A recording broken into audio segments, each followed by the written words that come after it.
Houston's Third Ward has a long and storied musical history. From blues to jazz, R&B, and more, musicians from this area made important contributions to these uniquely American genres.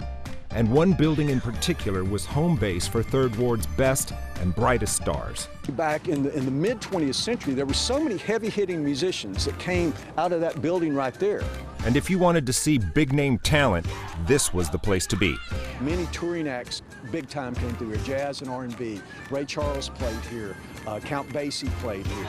In its heyday during the 40s and 50s, the Eldorado Ballroom was the place to see and be seen, and to dance the night away. My mom and my dad have passed, but when we were younger, they were like, "You guys don't know how to dance." See, when we were dancing in our younger years, we would go to the Eldorado Ballroom where we would cut a jig, and baby, it was like the floor would separate when we would dance. People would come from all over Houston to this spot because they knew the music was top-notch. The Eldorado represented the upscale orchestrated blues. You had 17, 18-piece house bands led by people like Pluma Davis, Ed Golden, Conrad Johnson. One of the most influential artists to emerge from the Eldorado was Conrad O. Johnson, who later went on to worldwide acclaim as the leader of the famed Kashmir Stage Band.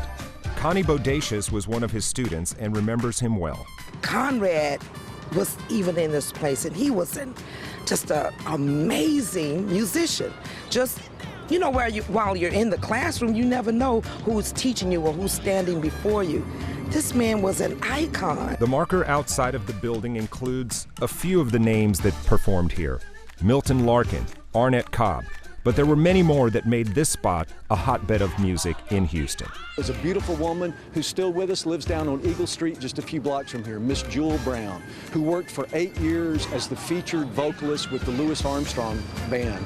But one of the most famous musicians living and playing in Third Ward during those days was regularly found playing outside of the Eldorado.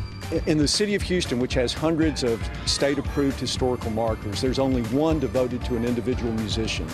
And it's devoted to the great Sam Hopkins, better known by his nickname Lightning, one of the most influential musicians in the history of blues music. Because of the Eldorado and other juke joints which are now long gone, local musicians found a home, and so did their fans. This was a hot spot. This was a major intersection for black economic life and black social life in the mid-20th century. Not just Houston, but really Texas, African-American Texas history. This is a really important part, and music is a giant part of that. In Third Ward, Ruben Dominguez, Fox 26 News.